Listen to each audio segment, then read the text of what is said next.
bisa berkumpul dan saya akan bersama-sama dengan Bapak Ibu belajar bersama tentang budaya positif, di mana kita sebagai guru penting sekali memiliki budaya positif di sekolah kita dan kita akan menindaklanjutinya untuk di kemudian harinya. Mari Bapak Ibu, sebelum kita memulai kita akan berdoa terlebih dahulu. Mari saya hantarkan.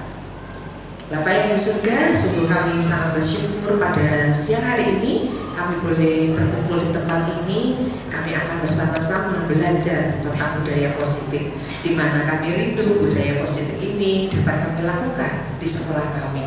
Tolong kami Tuhan sebagai pendidik-pendidik yang Tuhan sudah percayakan bagi anak-anak yang Tuhan sudah berikan bagi sekolah ini.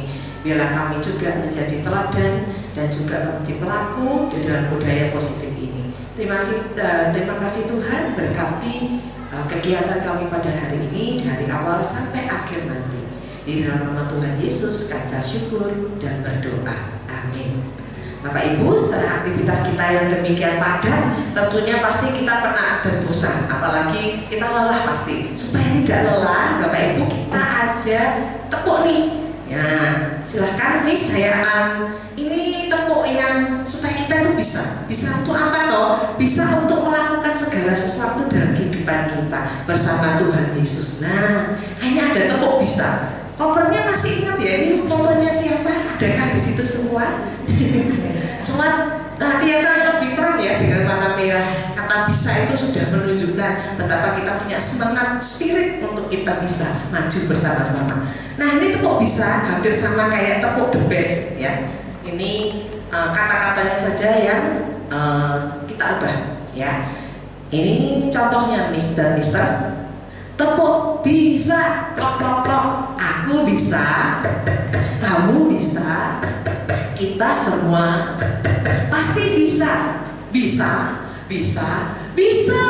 gitu ya. Bisa ya Bapak Ibu. Tidak afdol kalau kita cuma duduk doang. Mari kita bangkit berdiri ya. Sambil mungkin menggerakkan badan ke kanan dan ke kiri dulu. Mengoleh dulu ya. Mari kita akan sama-sama ya. Tepuk bisa. Aku bisa. Kamu bisa. Kita semua pasti bisa. Bisa. Hebat Bapak Ibu, sekali lagi biar tambah semangat supaya ruangan ini pecah. Mari kita tepuk bisa. Aku bisa. Kamu bisa. Kita semua pasti bisa. Terima kasih Bapak Ibu, mari silakan duduk ya. Bapak Ibu, ternyata budaya positif itu perlu juga kita lakukan. Nah, mungkin juga akan kita lakukan terus-menerus dan akan terus berproses. Bapak Ibu, budaya positif di sekolah itu nilai dan kebiasaan di sekolah yang berpihak pada murid. Jadi itu tidak berkesan untuk melekat, untuk aturan-aturan yang kaku, agar mereka dapat berkembang menjadi pribadi yang kritis dan penuh hormat dan bertanggung jawab sesuai dengan profil pelajar Pancasila. Nah, dalam budaya positif ini kita akan masuk di dalam segmen-segmen yang di dalamnya. Nah, adapun yang kita mau pelajari dalam budaya positif ini adalah yang pertama itu adalah perubahan paradigma baru, kemudian disiplin positif, ada motivasi perilaku manusia, kemudian ada kebutuhan dasar manusia, kemudian posisi kontrol, keyakinan kelas, dan terakhir itu segitiga restitusi. Nah, kita akan mengupas bagian demi bagian. Mari silakan Miss. Nah, yang pada pertama itu perubahan paradigma. Penting sekali sebagai pendidik kita harus senantiasa memiliki perubahan dalam paradigma. Soalnya dalam pandangan dalam paradigma ini akan membentuk perilaku kita juga Bapak Ibu. Nah, di sini kita akan belajar pembelajaran yang berorientasi pada penguatan potensi dan pengembangan karakter yang sesuai dengan profil pelajar Pancasila. Nah, ini profil pelajar Pancasila. Kalau urutannya pasti sudah, dan kemarin sudah ada lagunya, seperti naik becak ya. Yang sudah tahu ini bisa mendendangkannya ya. Belajar Pancasila, beriman dan bertakwa pada Tuhan Yang Esa, dan berakhlak mulia, berkebinekaan global, gotong royong mandiri, kreatif dan bernalar kritis. Ya, Bapak Ibu bisa ya lagunya anak-anak itu tinggal kata-katanya aja. Memang ada sedikit editing ya. Bisa kita akan lakukan bersama-sama. Boleh pakai tepuk tangan juga boleh. Ya, 1, 2, 3. Belajar Pancasila, beriman dan bertakwa pada Tuhan Yang Esa, dan berakhlak mulia, berkebinekaan global, gotong royong mandiri, kreatif dan bernalar kritis. Mantap Bapak Ibu. Dah, ini luar biasa ya, dimana kita sedang belajar tentang bagaimana kita mendidik putra-putri kita dengan profil pelajar Pancasila. Nah, berikutnya adalah ayo kita bermain dulu. Bapak Ibu mau? Ini bukan gunting batu kertas loh ya. Nanti yang dapat kertasnya bisa. Nah, kita ini langsung berdua berpasang-pasangan cukup ya? Dua.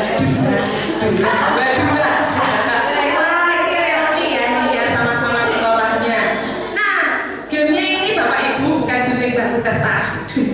Nah, di sini Bapak Ibu bayangkan dalam genggaman Bapak Ibu ini nanti ada 1, 2 ya.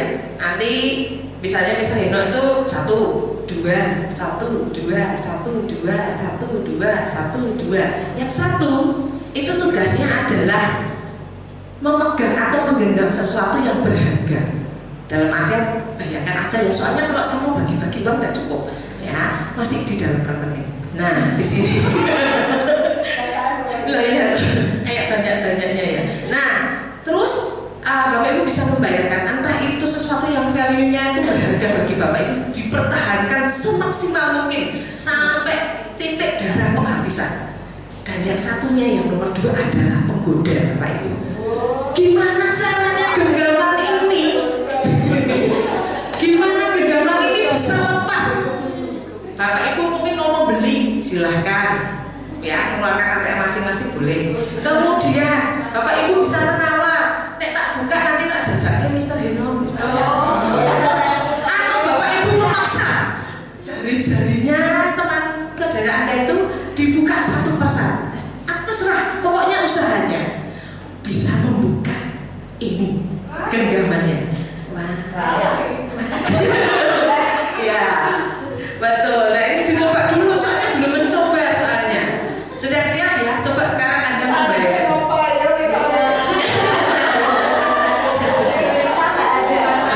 Aman, cerita nggak ada. Aman-aman saudara-saudara. Oke, Miss 30 detik. 30 detik. Bisa sold out tidak ya? Ini nanti genggamannya bisa terbuka atau tidak? Oh, direlakan saja boleh. Kalau mau dengan rela hati silahkan genggamannya diberikan. Ya, sudah dipikirkan barang yang paling berharga dalam hidup kita. Kira-kira seperti apa? Wah, yang berat. Yang tidak rela untuk dilepaskan ya. Gimana? Sudah digenggam erat-erat. Monggo 30 detik. 1, 2, 3. Monggo silakan. Silakan, boleh dirayu, boleh dililit lah, boleh yang penting loh ya. Gimana caranya supaya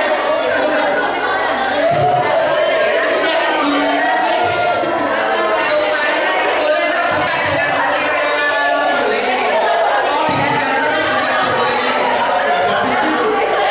Adakah yang berhasil membukanya?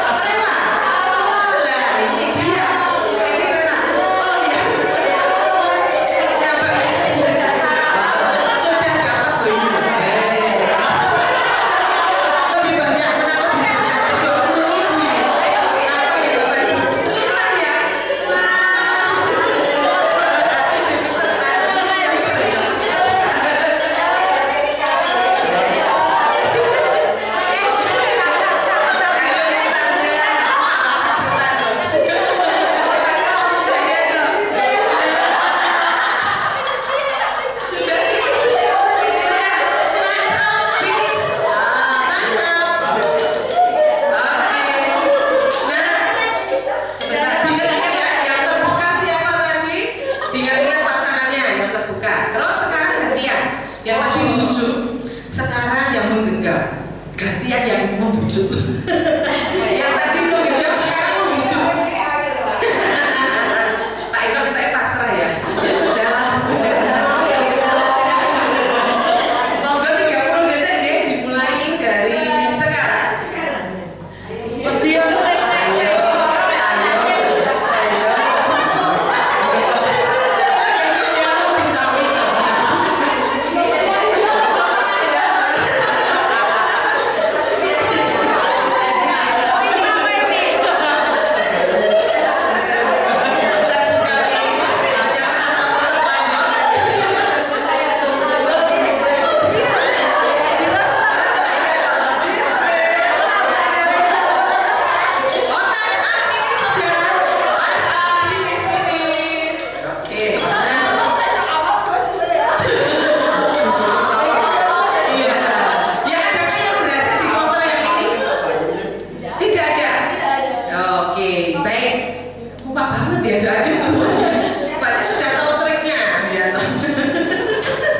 Ya, baik, saya akan bertanya nih. Tadi ada kejadian mendapatkan harta karun, Miss. Coba cek berikutnya, Miss. Ada pertanyaan cek and recheck. Yang pertama adalah, apakah nomor 1 tadi membuka kepala tangan Anda? Berarti Miss Eni sama Miss Chris gitu? Ya. Terus sekarang kenapa Miss Eni itu bisa membuka tangannya? Tolong dijawab. Karena saya relakan nih, karena ya nominalnya 2000 aja. Karena nominalnya 2000 direlakan untuk Miss Chris. Oke, sekarang saya pengen tahu tipsnya kenapa kok bisa ya membuka tangannya Miss Eni? Karena saya percaya dia punya lebih banyak di rekening. Berarti benar-benar luar biasa perjalanan Miss hanya untuk mendapatkan 2000. Tapi dia tahu kok, buat 2000 pun saya dia lebih banyak hartanya ya di rekening. Terus yang ini tadi yang membuka siapa? Gak ada. Oh, Miss Ana. Saya tertutup kok.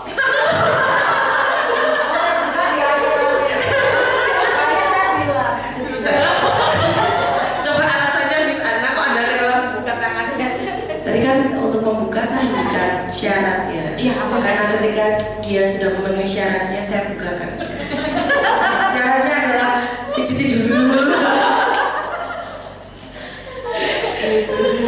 Luar biasa loh Bapak Ibu. Alasannya bermacam-macam dan itu sangat logika. Nah ini yang berhasil. Apa yang Anda lakukan supaya bisa berhasil? Jadi yang tadi saya lakukan adalah membuat hatinya Miss Ana senang dengan cara memijitnya supaya bisa membuka tangan. Saya mau yang dipijat itu. Terima kasih Bapak Ibu. Nah sekarang itu tadi sudah. Nah yang tertutup, wah ini seterus-terusan ini. Ini perjuangan yang hebat ini. Yang di sini. Pejuang-pejuang hebat dan juga di tempat sana. Mari silakan Miss Reni. Kenapa Anda susah sekali? Demikian begitu kuat dan strong. Kenapa saya tidak membuka tangan saya? Karena harta yang di sini adalah Kristus. Saya tidak membuka Kristus dengan apapun juga. Itu harga apa nilai harga mati, benar-benar harga mati. Ya, gimana usahanya Miss Sandra? Usahanya tadi saya memijit tidak tergoyahkan nih. Nah, itu hartanya soalnya abadi ya. Jadi ini susah sekali ya. Coba saya penasaran kenapa ngomong juga terus bisa Hino?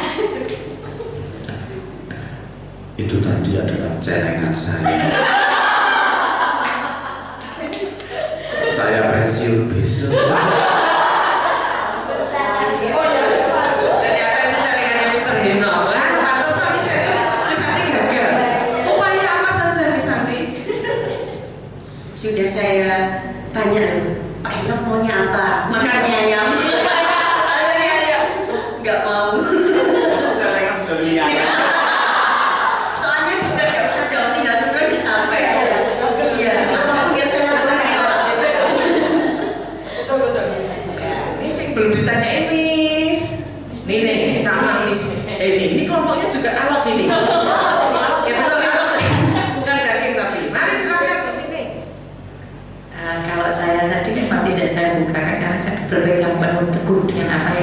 prinsip saya. Jadi nggak semua orang bisa membukanya, hanya saya yang bisa. Kecuali kalau dia mau belajar baru saya buka. Mari Miss ini usaha apa aja, ayo sampai tadi menggenggam terus juga Iya, tadi saya usaha sudah tak pijitin, tidak mau buka, sudah tak kritikin, tidak mau buka. Sampai saya besok di sini tak gantiin gitu saya. Dia tidak mau buka katanya garis iya. bahasa Inggris nanti. Bisa nggak bisa gitu ya. Jadi benar dia mau megang prinsipnya. Saya tidak bisa gantiin di sini. Oke, ya benar ya. Nanti bahasa Inggris soalnya ya. Bapak Ibu ternyata kita akan diperhadapkan dalam nomor 3 dalam kegiatan ini. Sesungguhnya siapa sih yang memegangkan tali atau kontrol atau membuka atau menutupnya kepala tangan? Sebenarnya kontrolnya itu siapa? Iya, saya coba sih, Miss Reni. Kontrolnya pasti yaitu diri sendiri. Iya, betul. Oh bisa gitu sih Miss? Iya. Buat kesimpulan seperti itu. Nah, kalau kita memang sudah berpegang teguh ya kita nggak akan membuka. Tapi kalau kita aku merelakan, kita akan membuka. Oke, mantap saudara. Ada lagi pertanyaannya? Kontrol itu dari diri sendiri? Oke, dari Miss ini silakan. Memang semuanya itu dimulai dari kita ya. Kalau kita bagaimana memposisikan diri kita untuk lebih landai atau lebih terbuka open minded itu bisa. Tapi kalau kita tetap dengan apa yang kita punya dalam prinsip kita itu tidak akan bisa terbuka.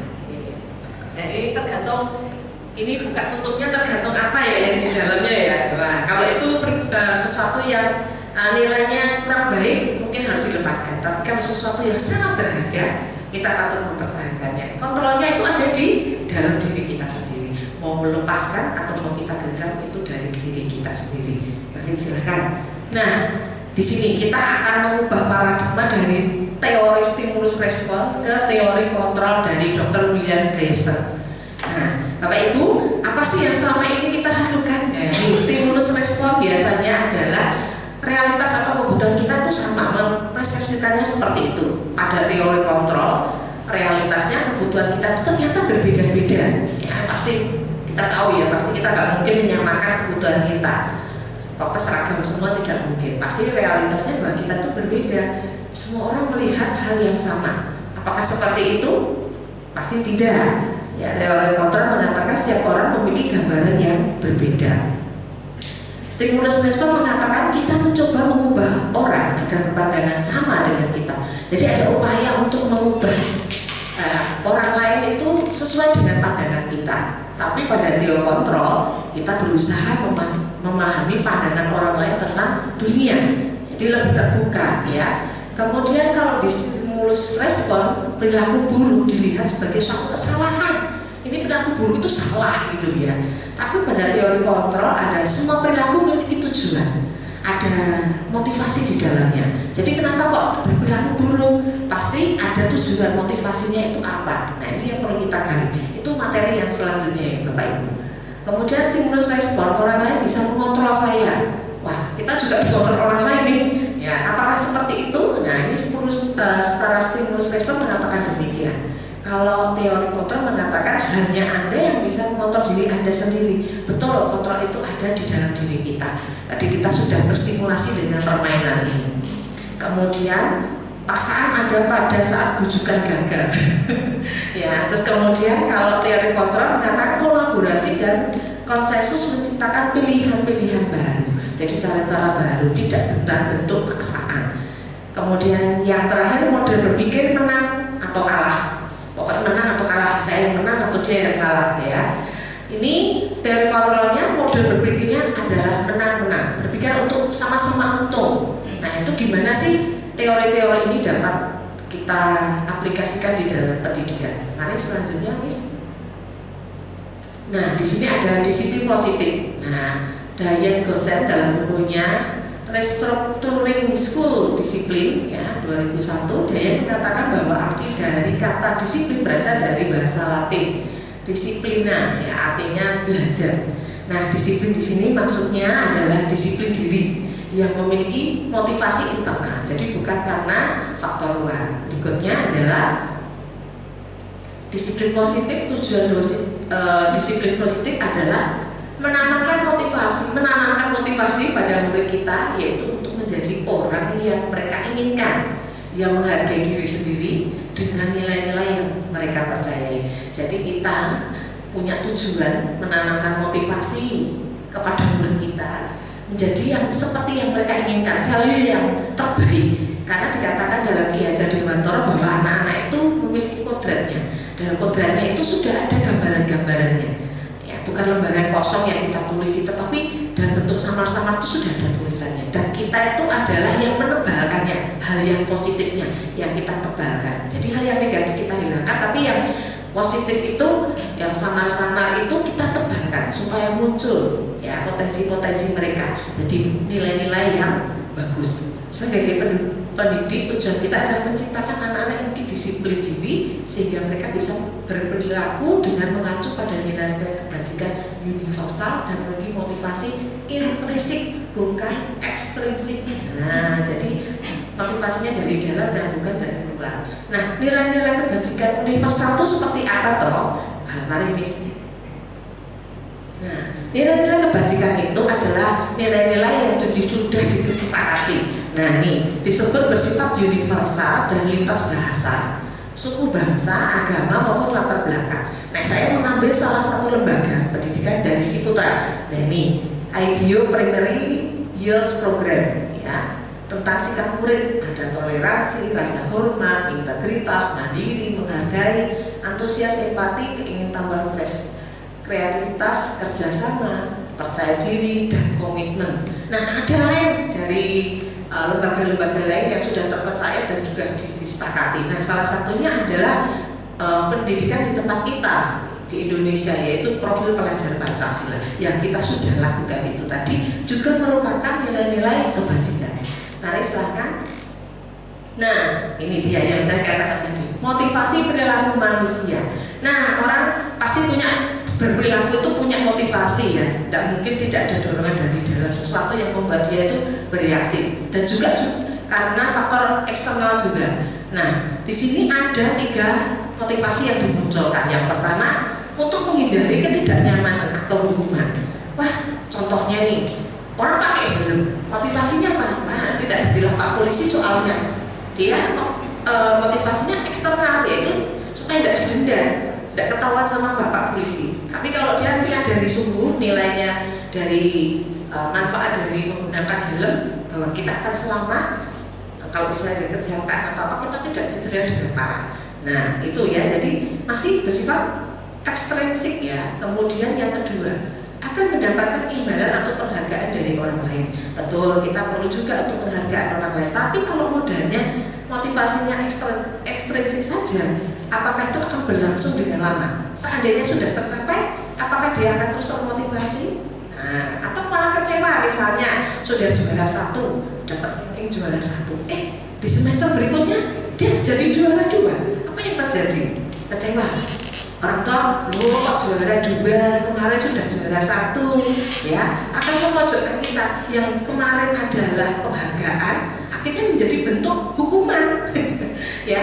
Jadi ini motivasi ekstrinsik. Begitu sesuatu yang tercapai terus kemudian tidak tercapai akan menimbulkan kekecewaan. Nah, ini biasanya imbalannya, pakai stiker dulu, kamu sudah pintar, tidak datang terlambat. Tapi begitu dia tidak datang terlambat, penghargaan itu menjadi sesuatu yang membuat dia merasa terhukum ya. Aku nggak dapat stiker lagi nih, atau dia akan berperilaku dengan guru-guru tertentu yang bagi-bagi stiker nih. Saya akan berlaku baik kalau gurunya itu nanti kasih saya stiker, kasih saya hadiah. Jadi eksternal yang dia munculkan. Nah, yang kita inginkan adalah yang terakhir, yaitu akan menjadi orang yang mereka inginkan dan menghargai diri sendiri dengan nilai-nilai yang mereka percayai. Nah, kita harus menanamkan value, motivasi intrinsik yang baik. Tadi sudah dikatakan bahwa nilai-nilai kebajikan, nah itu yang akan kita tanamkan. Nah, kita akan terus dari itu, apalagi kita dalam posisi dasar, fondasi. Nah, ini sangat penting sekali bagi kita menanamkan value yang baik. Selanjutnya, nah ini identitas gagal dan identitas sukses. Apa sih pandangan hukum, konsekuensi, disiplin konsekuensi, dan restitusi?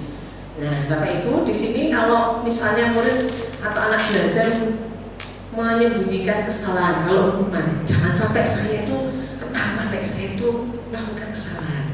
Tapi kalau anak ya dalam konteks konsekuensi, murid anak belajar untuk taat peraturan. Oh iya, misalnya menumpahkan minuman temannya, kemudian anak tersebut disuruh melap yang tumpah tadi, itu adalah bentuk konsekuensi, bukan hukuman. Kecuali kalau kamu datang terlambat, nanti disuruh push up, ya misalnya 15 kali, dan itu menimbulkan ketidaknyamanan. Sesuatu yang menimbulkan ketidaknyamanan adalah bentuk hukuman.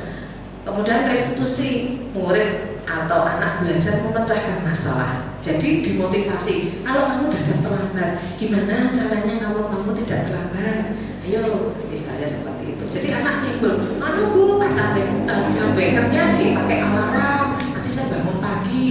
Kalau misalnya bekernya saya matikan, berarti saya masih punya cadangan. Ibu saya yang membangunkan saya, gedor-gedor pintu misalnya. Ya. Terus mencoba yang berikutnya bawahnya mencoba kontrol anak dengan penguatan negatif. Wah, kamu sudah melakukan kesalahan, ini kamu harus melakukan hukumannya misalnya. Peraturannya itu tegas. Keliling lapangan 10 kali. Ya, itu pasti membuat anak-anak, kalau itu anak TK ya capek ya. Tapi katanya untuk anak-anak STM 10 kali itu tidak ada apa-apanya, ya. Itu biasa. Ya. Jadi kita lihat juga dari sisi umur, kemudian kemampuan mereka menghadapi situasi ini ya. Kemudian ada konsekuensi mencoba mengontrol alat dengan penguatan positif. Ya, diberikan hal-hal yang penguatan yang positif. Anak paham bahwa dirinya sendiri yang pegang kendali kontrol. Jadi kalau diberi penguatan itu dari sisi konsekuensi. Tapi kalau dari kontrol itu anak tahu kira-kira saya harus bagaimana menyelesaikan permasalahan tersebut.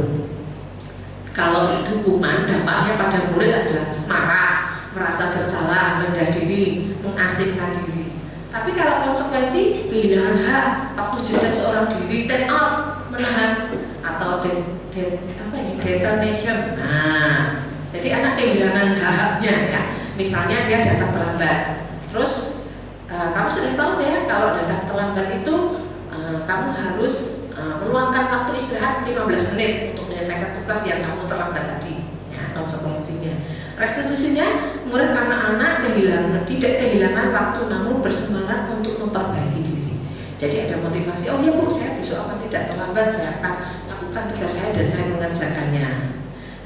Itu dari restitusi. Kemudian hukuman lagi. Tiba-tiba hukuman itu bersifat tiba-tiba, tidak diharapkan atau sangat melukai. Ada yang merasa dipermalukan anak-anaknya, tidak fisik tapi verbal. Ya, itu sadar atau tidak sadar seorang pendidik bisa termasuk di dalamnya hal itu ya. Jadi membuat anak itu sangat terluka. Ya. Konsekuensinya sudah diketahui dan masuk akal. Nah, kalau konsekuensi ya jelas bisa memakai air, konsekuensinya membersihkan, melap, kemudian mengembalikan atau merapikan. Kalau restitusi berupa undangan untuk mengadakan restitusi. Nanti kita belajar restitusi di selanjutnya ya Bapak Ibu.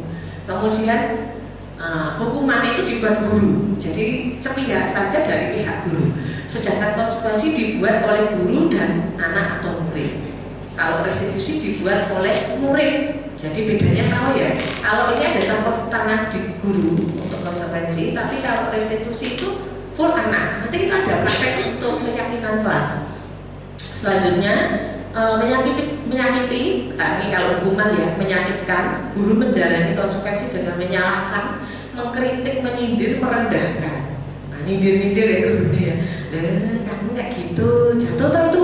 Nah, kamu yang gara-gara kamu nih, misalnya seperti itu, mengkritik dia. Nah, terus kamu nak kritik semua, ya, misalnya seperti itu, nggak rapi-rapi amat ya. Rapi-rapi harusnya ya, gitu ya, misalnya seperti itu. Konsekuensi membantu, kemudian guru menyatakan peraturan, melakukan peringatan dan penerapan konsekuensi. Dibantu sih dibantu, tapi guru menyatakan peraturan juga. Ingat pasal sekian, nomor sekian misalnya gitu. Melakukan peringatan dan menerapkan konsekuensi. Ini baru sekali. Besok 3 kali, 4 kali, 5 kali kamu harus begini. Nah, gitu ya. Kalau restitusi menguatkan, ya dikuatkan dulu anaknya. Terus guru mau menyebutkan keyakinan kelasnya ya, kita akan bikin keyakinan kelas, membimbing kerangka acuan berpikir restitusi murid atau anak. Nanti kita akan bahas lebih dalam lagi ya. Nah next, 5 kebutuhan dasar manusia penting sekali bagi kita sebagai pendidik untuk bisa memahami 5 kebutuhan dasar manusia. Yang paling urgent, paling dasar itu adalah bertahan hidup, makan, minum, pakaian setempat dan sebagainya ya. Kebutuhan dasar hidup. Kemudian kasih sayang dan rasa diterima. Ya, perlu sekali untuk anak-anak memiliki kasih sayang dan rasa diterima. Kemudian penguasaan. Nah, ini ada stimulus-stimulus ya, kalau misalnya anak-anak itu merasa senang sekali kalau misalnya gurunya ngejar-ngejar dia, misalnya menggoda temannya. Terus kita memperingatkan, jangan kesini dulu gitu. Tapi enggak, bukannya datang ke kita tapi malah lari-lari keliling. Nah, kita mengikuti dari belakang, dia ketawa-ketawa, puas. Ya, aku membuat misku tuh lari-lari lapangan, apalagi mistress badannya besar, suruh lari, olahraga dia, ya toh. Nah, bahagia dia, senyum dengan rasa kemenangan, ya, gitu ya. Bikin gurunya jadi marah, ya, keluar tanduknya, Pak. Ya, itu ada kepuasan tersendiri. Gurunya marah, aku bahagia nih. Ya, ada seperti itu anak-anak yang memang punya seperti itu motivasinya. Kebebasan, ya, ada kebebasan. Aku bosan nih, saya suruh gambar terus, nulis terus. Aku kan ya pengen yang main, playground please, playground gitu ya. Sampai direngek-rengek mau ke playground. Nah, diprotes anaknya. Butuh apa? Kebebasan soalnya. Kesenangan, saya butuh kesenangan juga Miss, ya kan? Saya juga butuh senang ya. Anak-anak kadang jahil ya, misalnya dia melakukan kejahilan kepada teman, misalnya jali temannya lempari kertas misalnya. Nah, temannya marah, tapi dia ketawa-ketawa, dia senang banget gitu, dia membuat temannya itu tergoda. Ya, di situ dia merasa senang. Nah, temannya tergoda, terpancing ya, dia merasa senang dan happy ya melakukan seperti itu. Nah, kesenangan, dia butuh kesenangan tapi jalannya yang salah. Nah, butuh sekali ya kita melakukan ini. Nah, sekarang nih posisi kita nih yang kita lakukan selama ini apa ya sebagai guru. Nah, posisi kontrol restitusi. Nah, kita sebagai apa? Ini ada 5 pilihan Bapak Ibu. Nanti kita bergantian ya, bisa siap ya. 1 poin. Guru sebagai penghukum. Nah, bayangkan sebagai penghukum. Apakah Bapak Ibu kalau menghadapi situasi di kelas, Bapak Ibu sebagai apa? Kalau itu ada permasalahan sebagai penghukum. Contohnya, saya ajarin contohnya. Jadi sebagai penghukum, sudah datang terlambat, tidak bawa PR, sana berdiri di pojokan situ, berdiri, ayo berdiri yang tegak, jangan seperti itu. Nah, itu penghukum. Ya. Kalau ini adalah guru sebagai pembuat merasa bersalah, gimana ya? Bapak Ibu bisa merasakan seperti itu? Ada yang punya pengalaman? Muridnya merasa bersalah sebenarnya dengan kata-kata kita. Gimana? Ada yang punya pengalaman seperti itu? Di sana. Mari. Katanya sangat mengalami. Lah, mainannya rusak toh. Lah kamu mainnya nggak sambil duduk, lari-larian loh. Terus keinjak mainannya jadi rusak toh. Betul, Miss. Betul. Nah, itu membuat merasa, aku yang rusakin ya Miss ya. Ya ampun, pulang nanti sedih ya. Dengan wajah tertunduk ya. Iya, dia tetap senang. Ya, itu merasa bersalah pada murid ya. Nah, next. Betul. Guru sebagai teman. Nah, ini orang yang happy nih. Sebagai teman. Oh, Miss Nining yang sebagai teman. Gimana Miss Nining? Oke lah, coba dong Miss Nining mau tanya ini pekerjaanmu bagaimana kok gak bagus hari ini? Bantu Miss Nining dong supaya pekerjaannya bagus bagaimana? Apa yang harus kamu lakukan? Kamu harus mendengarkan penjelasan Miss Nining. Bantu Miss Nining ya. Wah, ini kalau teman ya, jadi ada kompromi ya. Apalagi bilang gini, nanti kalau ada kepala sekolahnya nanti gimana nih? Ya, kalau bantu saya nih, ya, sebagai teman. Nah, yang keempat ada guru sebagai pemantau. Wah, ini pantauan. Ada yang pernah merasakan seperti itu sebagai seorang pemantau gurunya pada menghadapi situasi permasalahan? Monggo, Miss Rino mesti soalnya kan lama, jam terbangnya lebih tinggi dari saya soalnya. Monggo, Miss. Jadi sebagai pemantau. Maksudnya kan Iya, karena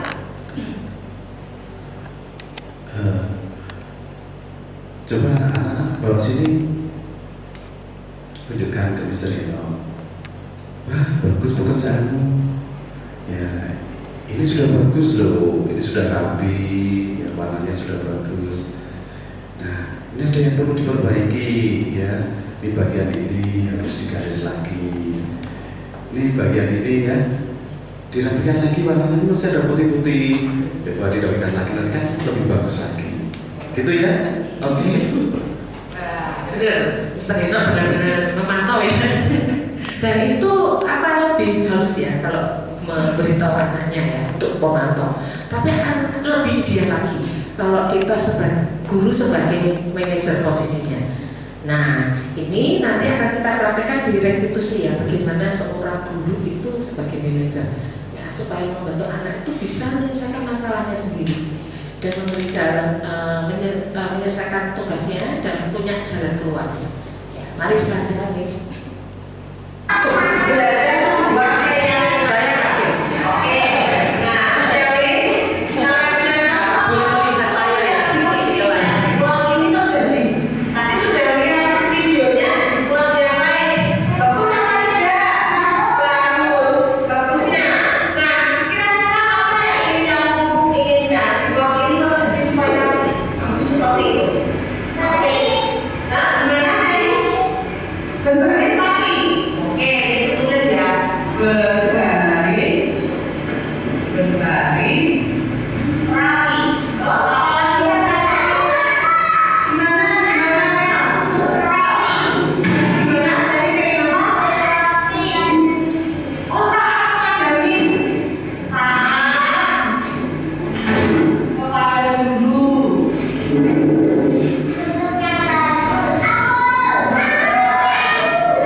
keyakinan kelas Bapak Ibu. Jadi saat saya mencoba mempraktekkan keyakinan kelas di dalam kelas kita.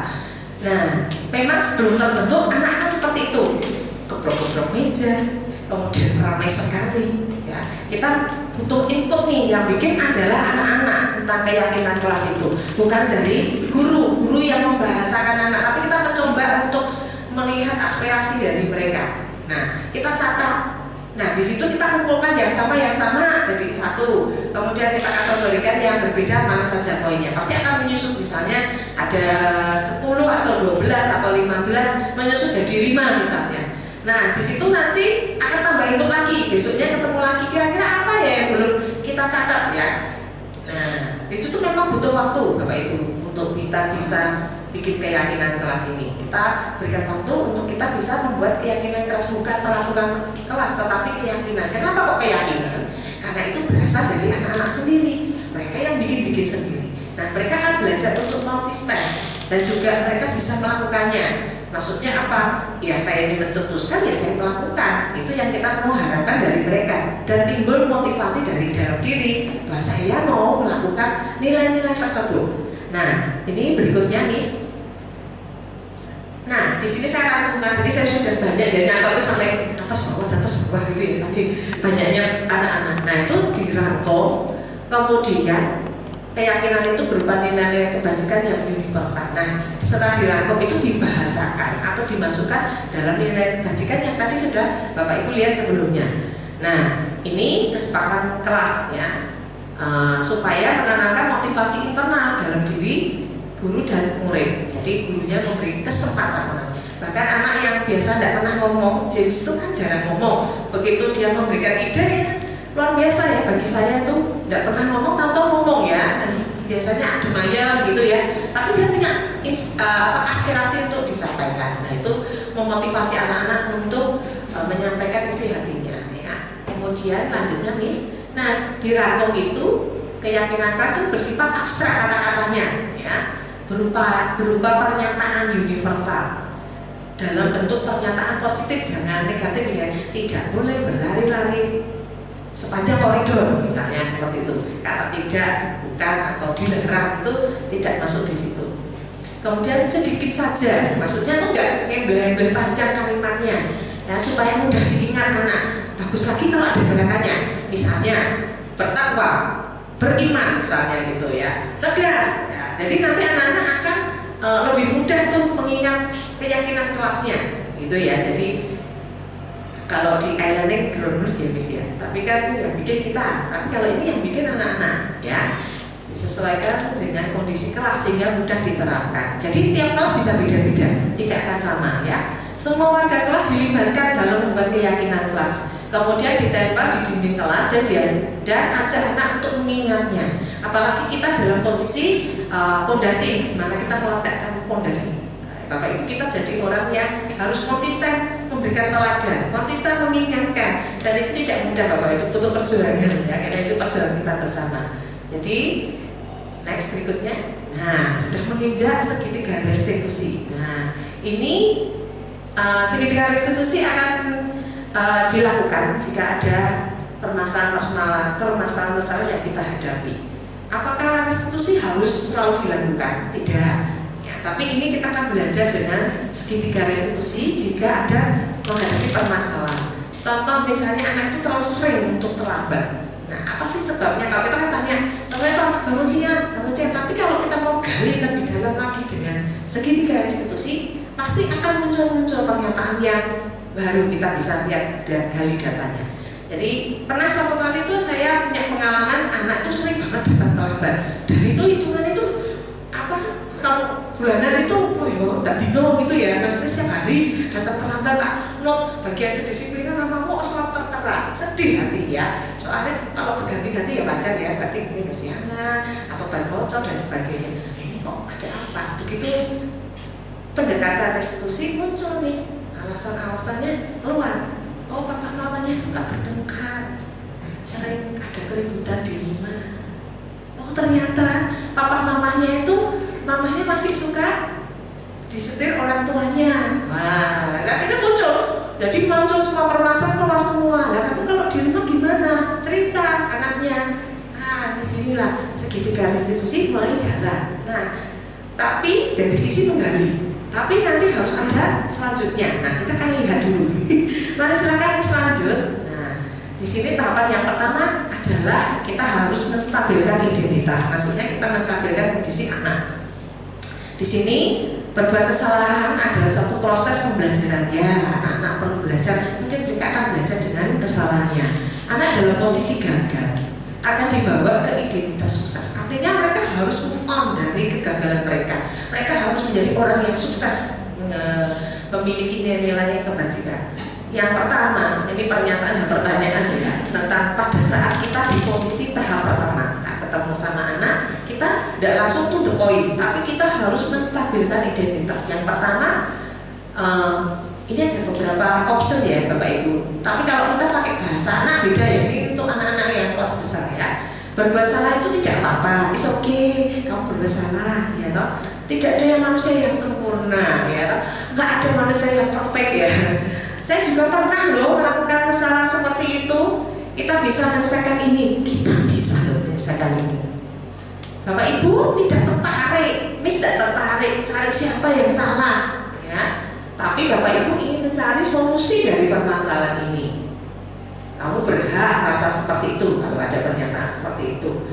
Misalnya kamu tidak marah soalnya kamu diperlakukan seperti itu, ya itu wajar kamu bisa marah ya. Apakah kamu sedang menjadi teman yang baik buat dirimu sendiri? Nah, apakah kamu sedang menjadi teman yang baik buat dirimu sendiri? Nah, kamu bisa nakali temen nih. Kira-kira apakah kamu juga bisa jadi teman yang baik juga, ya kan? Nah, ini untuk menstabilkan identitas. Selanjutnya, Miss. Validasi tindakan yang salah. Setiap perilaku memiliki tujuan, ya pasti ada tujuannya untuk memenuhi kebutuhan tertentu. Ada kebutuhan-kebutuhan yang tadi kita sudah pelajari sebelumnya, ya kebutuhan dasar itu yang kita lihat, yang kebutuhan dasar wajar apa makan, minum, pakai dan sebagainya. Kasih sayang terutama, ya. Kemudian kebebasan. Nah, ini anak yang pengen kebebasan ya, kemerdekaannya dia, ya. Nah, kesenangan, ya bagaimana dia memenuhi kesenangan. Di sini padahal kamu bisa loh nih pada saat validasi tindakan yang salah. Padahal kamu bisa loh melakukan lebih buruk dari yang ini ya. Maksudnya apa? Atau misalnya ada ngomong cerita saja nih, Bu atau Miss, saya pengen banget jiwit sekecil-kecilnya. Terus ini kamu tuh sebenarnya padahal bisa lebih buruk dari itu, bisa loh kamu tuh, ya toh. Tapi biasanya nanti dilanjutkan. Ada kata-kata ya mengingatkan dia tentang keyakinan apa yang dia lakukan itu benar atau salah. Dia harus menyadari kesalahan dia. Ya. Kamu pasti punya alasan mengapa melakukan itu. Nah, pasti misalnya kenapa kamu mukul, pasti punya alasan. Nah, itu alasannya apa? Kita gali di situ. Kamu patut bangga dengan dirimu sendiri karena kamu telah melindungi sesuatu yang penting buat kamu. Misalnya anak dekat karena dia mempertahankan sesuatu yang penting. Nah, kamu boleh mempertahankan sikap itu, tapi kamu harus menambahkan sikap yang baru. Tadi bisa Hinok sudah bagus, ya toh, masih ada putih-putih sedikitnya, ya toh. Nah, gimana supaya lebih rapi bagus? Gimana diapain? Nah, nanti dia punya ide sendiri, disablon, misalnya kita punya ide lagi, dicat, ya toh, misalnya punya anak terlalu kreatif ya. Terus berikutnya untuk tahap yang ketiga. Tapi yang ketiga, menanyakan keyakinan. Nah, ini keyakinan kelas yang jalani. Berdasarkan teori kontrol bahwa dasarnya kita termotivasi secara intrinsik. Ya, apa bayangan kita tentang kelas yang ideal, ya toh? Kamu mau jadi orang yang seperti apa? Keyakinan mana yang belum kamu lakukan? Ini saya lakukan kemarin. Keyakinan mana yang belum kamu lakukan? Ya, anak kecil soalnya. Ya. Bagaimana kamu perbaiki kesalahanmu? Ya, ini masuk ya. Next Miss, ini video saya. Gimana kabarmu hari ini? Oh senang, senang. Kok senang? Lagi di sekolah. Karena apa lagi di sekolah? Karena kemarin setnya kenapa Wila? Sakit. Oh sakit ya. Baik, karena hari ini gembira sudah bisa masuk sekolah. Iya, karena kemarin sakit ya. Nah, tadi lihat kan, waktu datang, Miss Grace sudah ada di dalam kelas. Berarti datangnya di mana? Datangnya? Ya, jadi dia menyadari kalau dia itu terlalu berarti orang belum melakukan. Ini sudah masuk ini. Nah, keyakinan kelas kita yang mana nih? Ya, dimasukkan ke tahap yang ketiga.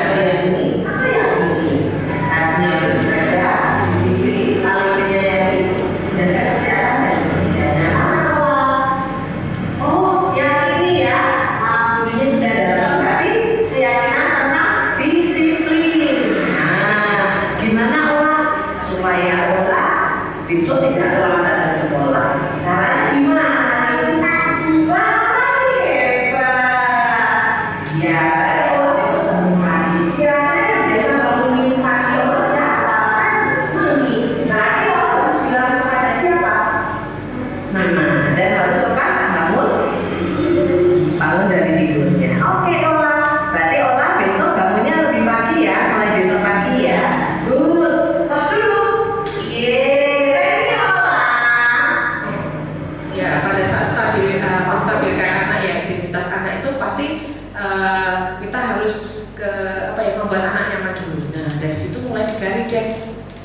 dia harus menyadari kesalahan yang dia sudah lakukan itu apa. Baru dikirim ke keyakinan kelas kita. Nah, kalau TK playgroup di mana Miss kan tidak bisa baca, tidak bisa nulis, ya gurunya lah yang menuliskan. Tapi kita kasih simbol-simbol. Bapak Ibu pikir gambar itu sangat masuk ke anak-anak. Senang kan lihat gambarnya? Nah, masukin aja gambarnya yang kira-kira mewakili dari nilai-nilai tersebut, sehingga anak-anak akan merasa, oh ini aku apalagi tulisannya gambar jam ini, aduh terlambat ya. Masuk ke mana? Disiplin ya. Tahun lalu tuh anak-anak kalau misalnya rame, itu anak-anak, ayo anak-anak, kamu sudah rame sekali hari ini, evaluasikan sebelum bulan. Nah, keyakinan apa yang hari ini kita belum lakukan anak-anak, misalnya gitu. Nah, tujuan ini tidak menghargai missnya ya, itu sih di situ ada. Nah, yang keyakinan kelas sebelumnya miss itu kan ada nih, sebentar, dulu lagi ada posternya tadi. Lagi. Nah, ini keyakinan kelas yang ada di tempat kita. Nah, ini saya ambilkan dari tahun yang kemarin. Keyakinan itu tidak sama terus, karena itu yang memunculkan adalah anak, bukan kita. Jadi harus kita perbarui. Jadi waktu ke waktu kita harus ada revisi. Mari kita revisi. Ya bisa, tidak harus yang empty ya. Misalnya kita pakai poster yang biasa yang kita gunakan. Nah, itu butuh waktu ya untuk menggunakan seperti itu. Nah, biasanya kita akan melakukan ini di awal, minggu-minggu di awal, supaya mereka pada saat pembentukan awal itu jelas. Misalnya capek, tenang, harus tenang. Pakai giliran kok ada mempan gitu ya. Nah, hanya sekian seperdetik gitu ya. Nanti habis itu sudah rame lagi. Nah, kita ini upayakan untuk kita masuk ke keyakinan kelas ya. Supaya kita mengenalkan, harus merapikan kelasnya dan sebagainya, perawat alat tulisnya. Jadi menggunakan ini. Jadi ada perlu review lagi di dalam kelas kita. Nah, apakah itu setiap hari? Ya, tidak apa-apa setiap hari. Kalau kita posisi fondasi, ya setiap hari, setiap saat, setiap detik pasti mengingatkan anak-anak. Ya, lanjutnya yang terakhir. Nah, di dalam penerapan program budaya positif hendaknya guru menjadi teladan, di mana setiap hal yang dilakukan mewujudkan nilai kewajiban untuk mewujudkan visi sekolah. Ya, visi sekolah kita pasti kita tahu ya, terbangunnya manusia utuh yang takut akan Tuhan, mandiri dan berguna bagi dunia. Jadi Bapak Ibu, kita akan lebih berteriak bukan kata-kata tetapi teladan kita daripada omongan kita yang capek ya terus menerus. Tapi itu bukan berarti tidak membuahkan hasil, pasti akan membuahkan hasil karena anak-anak harus dengung-dengungkan terus, harus diulang-ulang terus. Karena menanam, posisi kita itu menanam gitu Bapak Ibu. Nanti ada yang menyiram, ada waktunya untuk membersihkan, menghilangkan dari gulma-gulma yang mengganggu pertumbuhan mereka, dan ada waktu yang harus memberikan pertumbuhan adalah Tuhan sendiri. Mari Bapak Ibu, kita dipercaya oleh Tuhan, baiklah kita juga memberikan budaya positif di dalam lingkungan kita saat ini. Kapan mulainya? Ya mulai dari sekarang ya, pasti kita akan melakukan budaya positif ini. Terima kasih supaya kita bisa bekerja sama dan berkolaborasi untuk segala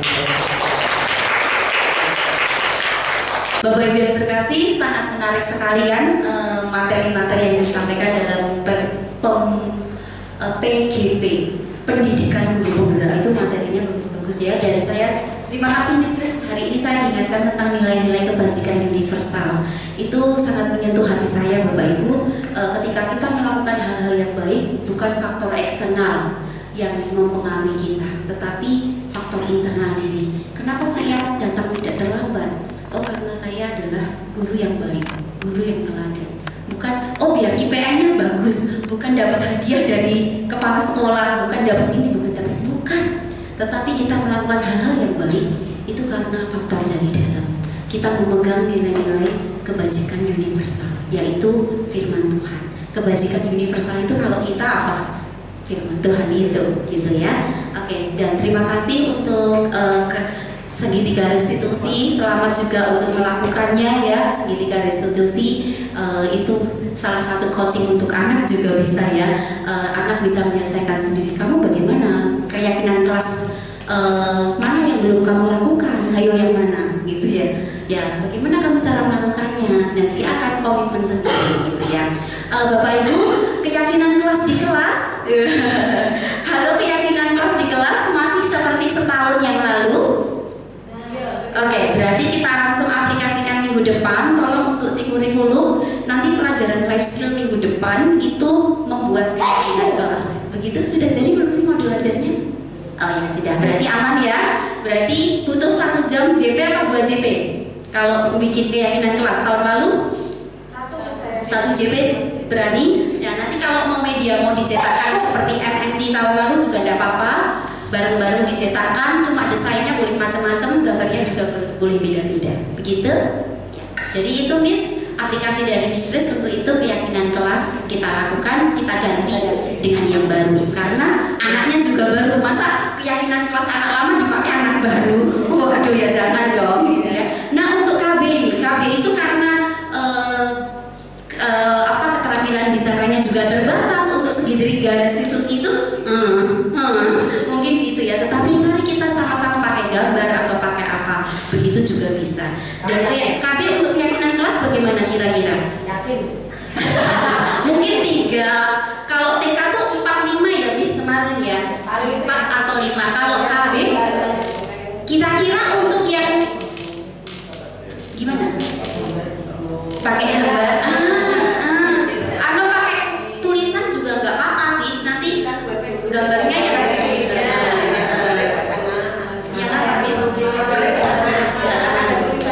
ada tulisannya nggak apa-apa, nggak masalah juga, supaya anak juga mengenal tulisan juga nggak masalah juga. Boleh? Iya. Love friend.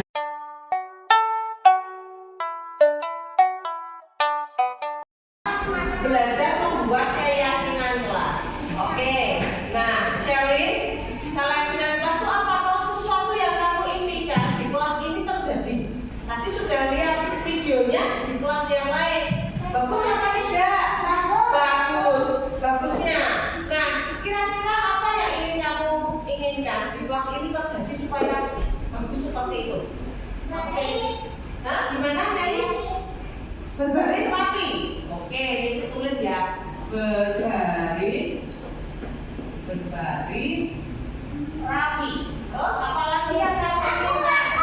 Gimana Mel? Untuk rapi.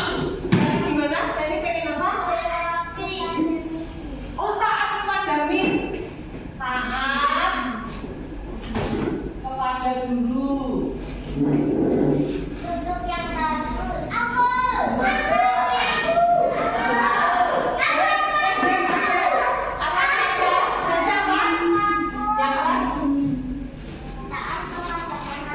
Oh, sama papa mama. Tapi kalau yang di kelas ini Caca pengen taat yang seperti apa? Sama Miss ya. Oke, karena di kelas. Kalau yang duduk lagi tadi siapa yang bilang? Oh, jujur tadi apa Jum? Bilangnya? Rapi pada waktu apa tadi? Duduk. Tadi jujur sudah bilang duduk yang rapi. Duduk. Tadi dia tuh belum nih. Oh, Cece belum. Ada apa? Duduk yang manis. Ya sama, rapi atau manis. Cece tadi sama aja. Apa alat bijak? Belajar yang baik. Oh, belajar yang baik. Oke, Jen. Belajar yang sebisanya. Oh, belajar yang sebisanya. Ya, terus Jen apa tadi? Jen pengen apa? Belajar. Hah? Aku mau. Aku. Oh, belajar dengan konsentrasi. Belajar dengan konsentrasi. Belajar